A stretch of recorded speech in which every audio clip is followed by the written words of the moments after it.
Hey everyone, in this video I want to answer and help you with the problem of beating yourself up over being productive. A lot of people have this question or issue of, oh, I've already wasted so much time already, how could I possibly catch up? Or I just am not productive enough. And they have a perfectionist attitude because they are so focused on being more productive, yet they are so good at it already. And I want to share with you a story to answer this for you and really relieve your anxiety. So here's the story. A few years ago, I was bored. This was before I got into personal development or any of this.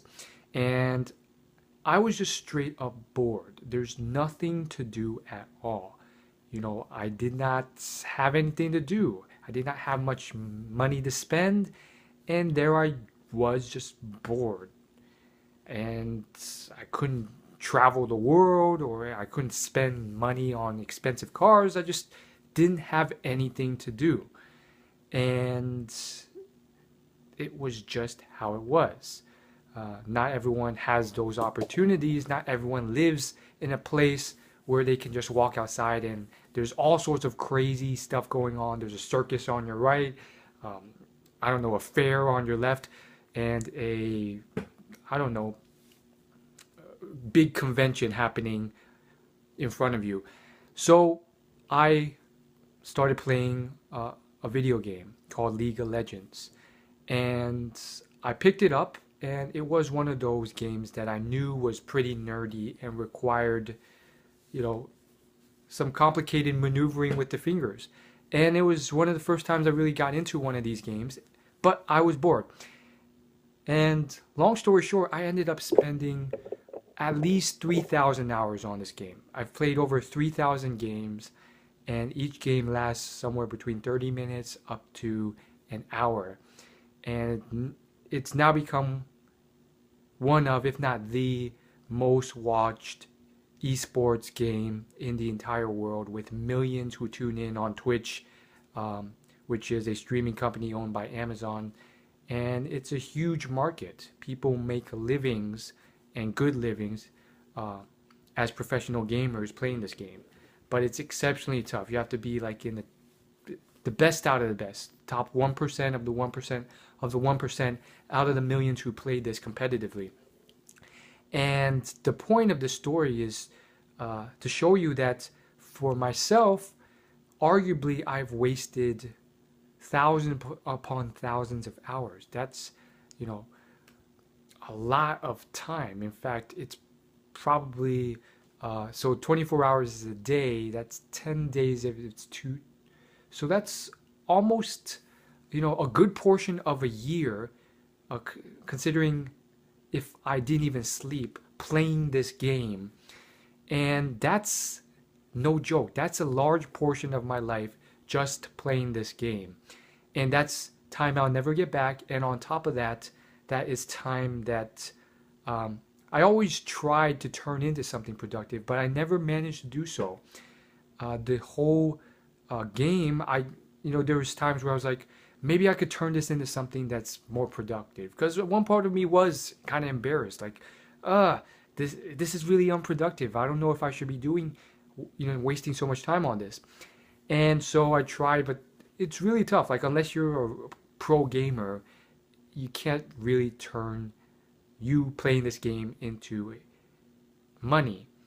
And yeah, unless you're a really good YouTuber and entertainer who can really edit your videos in a funny way that's unique, it's very tough to turn it into an entertainment platform on YouTube, which I tried.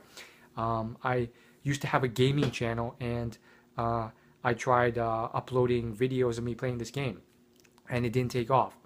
So it ended up being a situation where I spent all this time on this game and didn't make any money from it, and it could have been viewed as unproductive. And before that, there were many other video games that I went along a similar path with. MapleStory, RuneScape, multiple versions of Pokemon, multiple versions of many other video games, including Mario Kart, Super Smash Brothers, and on and on and on. And like most of society, I did not end up, you know, you know, turning this into anything productive.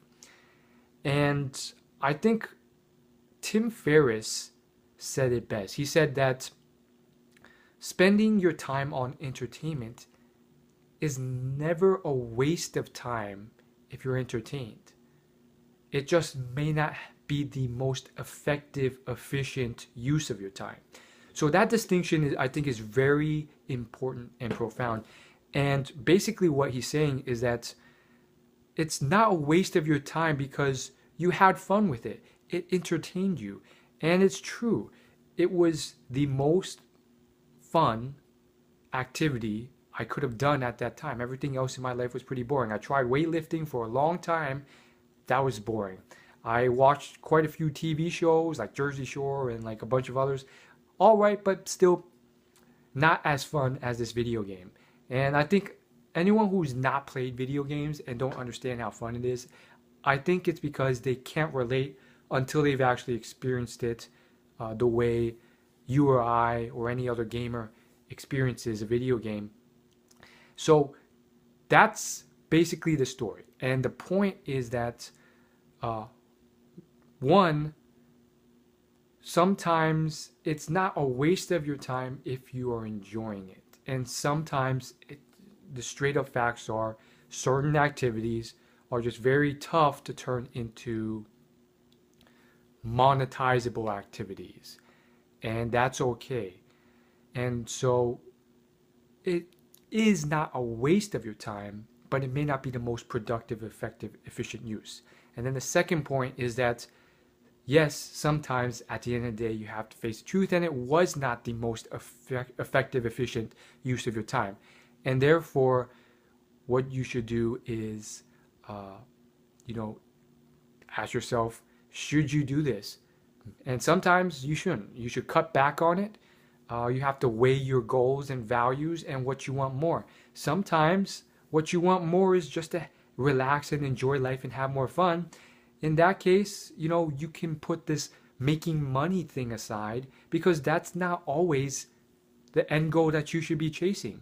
And if that's not the case, then technically it is more productive for you to play video games because maybe you've made enough money. Maybe you've done enough with that and you just want to play video games. And so in that case, who's to say making more money is always the most productive thing? So keep those things in mind. And sometimes what you want is more money, or maybe more impact, or you want to change the world, or whatever it is you want to do. And you have to face the music and say, hey, I have to cut back. It is what it is. And I want to spend more time working on this project because it is more valuable to me. And I know it's not as efficient a use of your time. So it's a question of deciding what your values and real goals are ahead of time. And then from there, choosing what's best. And in conclusion, going back to the root question here, which is, I've wasted so much time, how could I possibly bring it back? Or why on earth could I ever catch up, even though I've fallen so far behind? Here's probably the most profound lesson I can give you on this. If you just listen in or talk to a few people who are your age, and you just listen in on a few conversations, what you'll find, and literally this happened to me today, most people are so unproductive. They just spend their weekends doing the most random stuff. They'll be watching TV shows, Netflix, watching YouTube videos, just like picking their toes, bored, so they go watch a movie that they barely enjoy.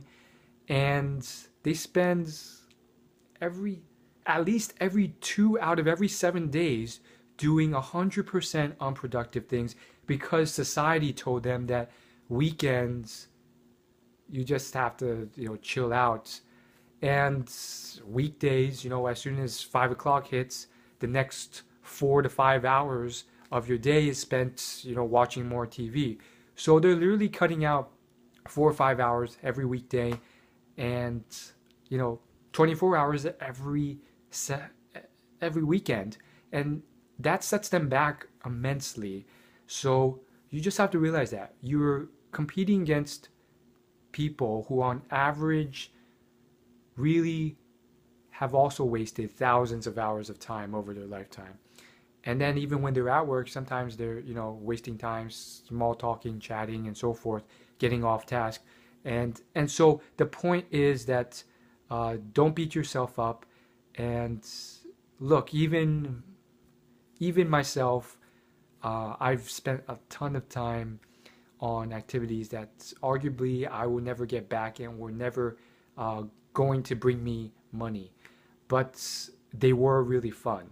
And who knows, maybe one day I will start a gaming channel again, or somehow I'll turn this into something that is productive. But even if not, understanding some of these principles will help you in the future, and it will help you. And for me, maybe it means cutting back, which I have done partially, but some other times it means, hey, this is what I find most fun in, and that's going to be different for everyone. Some people literally hate video games and they like woodworking or drinking alcohol, and for me, I'm just like, that's just not fun for me. And so people are different, and you have to find out what you enjoy and go for it from there. And so just realize you're not as far behind as you think you are. And of course, there are really productive people that you're probably comparing yourself to who do hustle really hard and so forth. But just get yourself out into the general public every once in a while, because sometimes if you're only surrounding yourself with people better than you, it can really just drag you down because you feel like you're so unworthy. But I guarantee you, if you just go into a street with hundreds of people walking by, or a coffee shop or something, or maybe just start up small talk conversations with a bunch of strangers that are your age, and just like hear how they live their lives, or listen in on how they live their lives, listen into a conversation, and what you'll find, and I always hear this like all the time, their lives are a lot different. They're not even trying to be productive. They're just, I'm going to do this today. I'm going to eat this today. Oh, it's the weekend. I don't have to do a thing. And yeah, you end up getting ahead.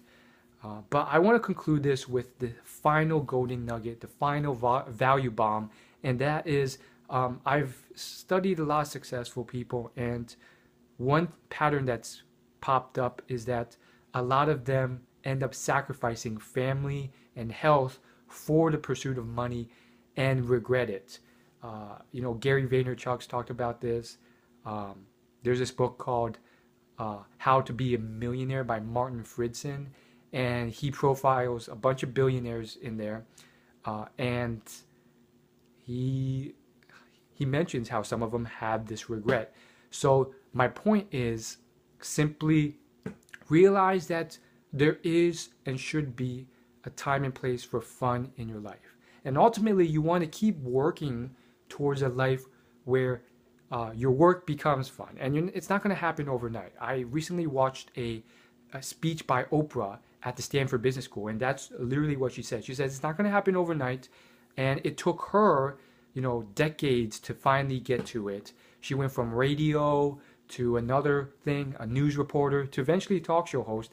And she said she just trusted her gut intuition and instinct until the job felt right. And it doesn't happen overnight. So just keep moving towards it. And ideally, you'll get to a place where you have a job that doesn't burn you out because you actually enjoy the job so much and it's fun.